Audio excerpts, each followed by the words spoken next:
Welcome back. A is for Addict. Thanks for coming back, those of you returning. If it's your first time here, simple story. It's a story of my life through addiction. 20 years and 13 years clean now. Trying to do things the right way. So I just want to go back a short while before I carry on from where I left off in book 12.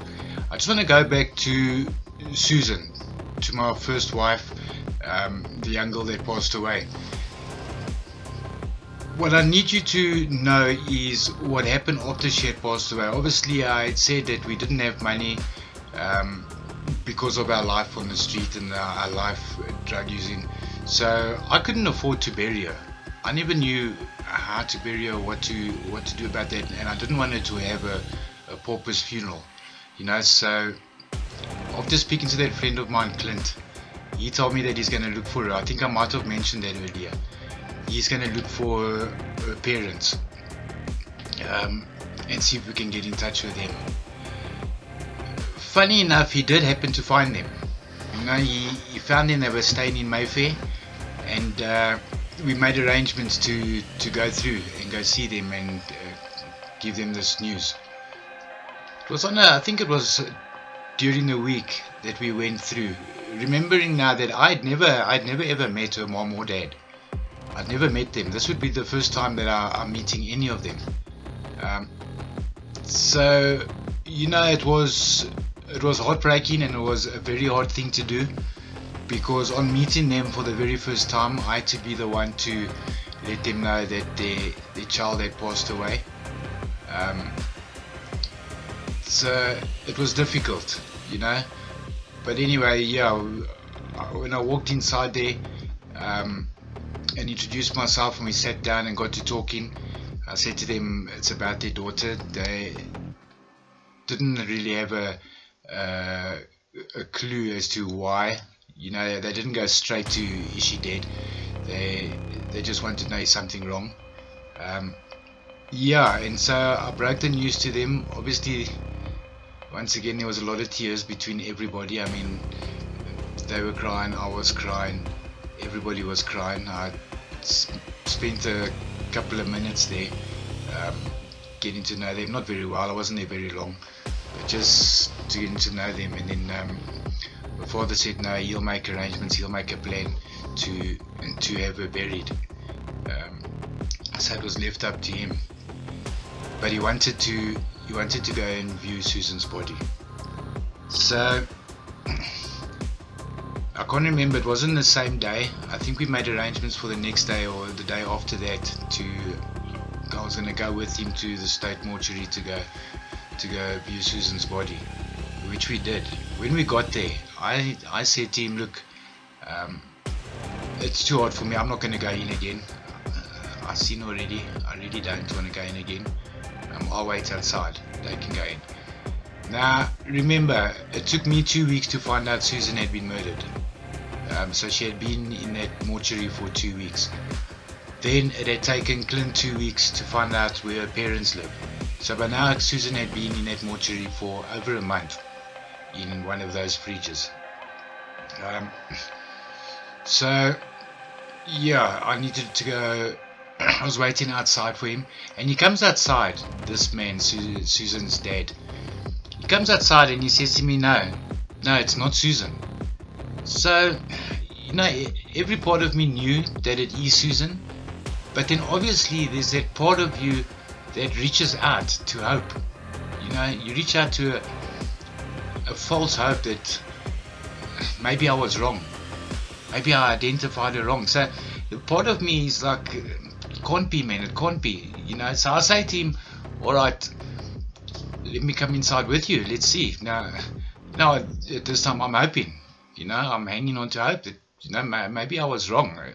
I'd been using, or I wasn't using, but my mind wasn't all correct, so maybe I was wrong with this. So I go inside the mortuary with him, and now this time we didn't have to go to the back. This time, because they knew we were coming, she was put into a viewing room. It's the body's on the other side of a glass, and you look through it to identify the body. And again, straight away, when I looked through that glass, and this girl was lying there. I could see straight away, man. It didn't take me 2 seconds to realize that it is Susan. You know, the difference this time though is that because it had been so long, it's a bit gory.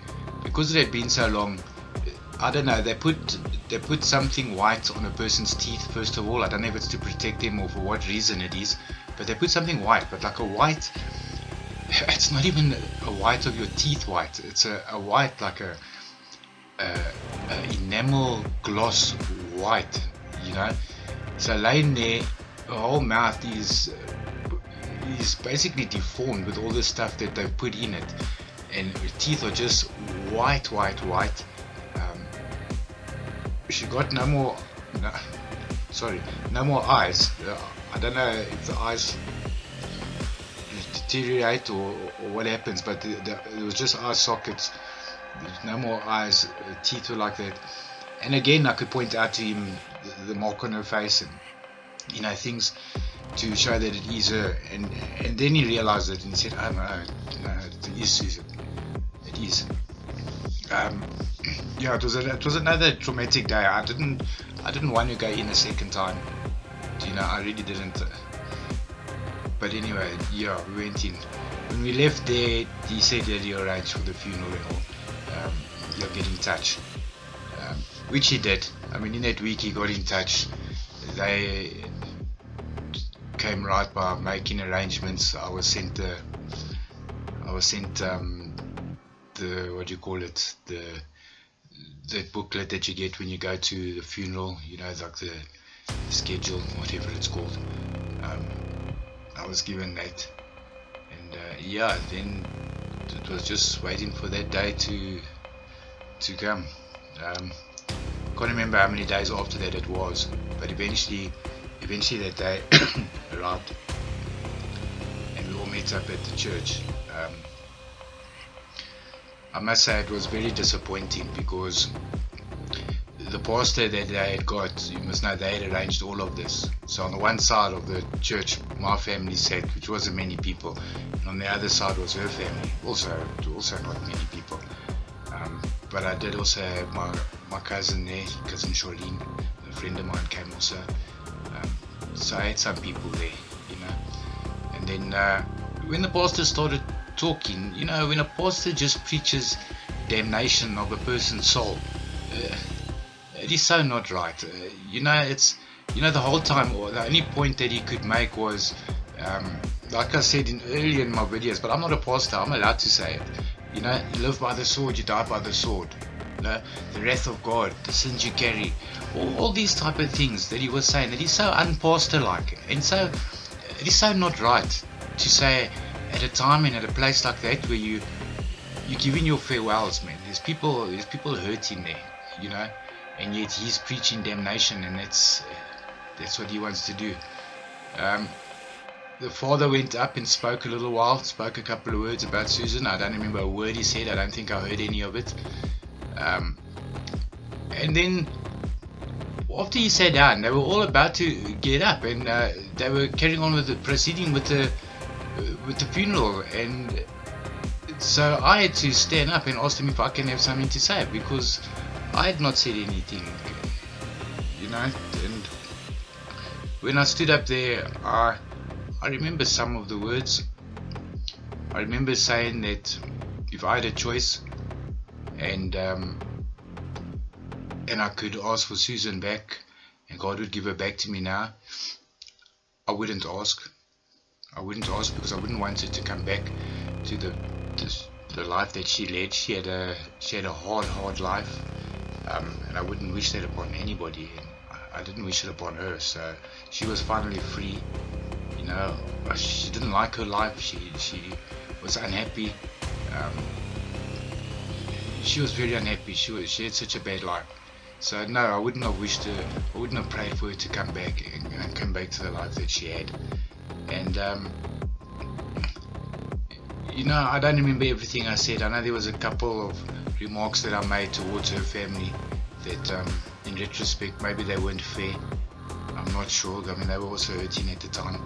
But I just couldn't let go of the way they treated Susan.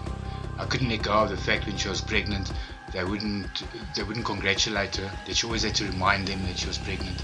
I couldn't let go of the fact that they used to beat her, according to her, because her little brother passed away. And then also leaving the house so young, I couldn't get over the fact that they never ever bothered looking for her, or never bothered going to bring her home. A young girl, they should have taken her home and they should have looked after her. So no, my feelings towards them always stayed the same. I don't like them very much. I'm sorry to say that. I also don't know them, and I do understand. I do know now, after all these years, after being clean and looking back, I do understand that I don't know if I can believe in everything that Susan told me. So the things that she told me, I can let slide, and maybe it wasn't all wasn't true, but their actions and seeing them and watching her when she was on the phone with them, telling them that she's pregnant, and hearing the reactions she got from them, that showed me what type of people they were. So I really didn't have much time for them, I must admit. After the funeral, they invited us to their place for a couple of I don't know, some cake and tea or something. We said okay, but on the way we decided not to, and we didn't go there at all. So we didn't go to their place. Burying Susan was a hard day. I know her plot number still. This is how many years ago? She said so many years ago. She's buried in plot number 19404. It's exactly where Susan lies today, in West Park Cemetery. I used to go there. I used to stop at the I became a driver eventually, and I used to stop at the gravesite a couple of times. I used to stop and just sit and talk to her a little while. It was odd. As a matter of fact, when I met my present wife and we decided to get married and all, I stopped there. I stopped there and said goodbye to her for the final time. It was actually the last time I had been to her grave. So it was very odd. So like I say, I just wanted to quickly go back and let you know the outcome there, what happened. That's about it. Unfortunately, that's the way the story with Susan ended up. But I did have, there was Jordan, who was Susan's child. So my son was still around, even though I was fighting to see him. I wasn't getting to see him much. He was still around, so I did have that part of her around. I'll go on with that whole story now in the next book. In what will it be now? Book 13. Book 14. This will be book 13. In book 14, I'll carry on from where I left off last time. And then before I go, just a couple of positive things. Thanks again for people that subscribing. I really appreciate it. I see there's a good couple of people subscribing, and obviously my story is getting out there and people are listening to it. I hope there's no pity. I don't want any pity for what I've been through. What I do want is just to be able to see that there is light at the end of the tunnel, that whatever you're going through at the moment, as hard as it seems, patience, and keep your chin up, man. It's I know when you're deep in the thick of it, it's not easy to do, and you feel like you just can't do it. But hang in there. If ever you need a bit of inspiration or motivation or something, drop me a comment on the YouTube channel there.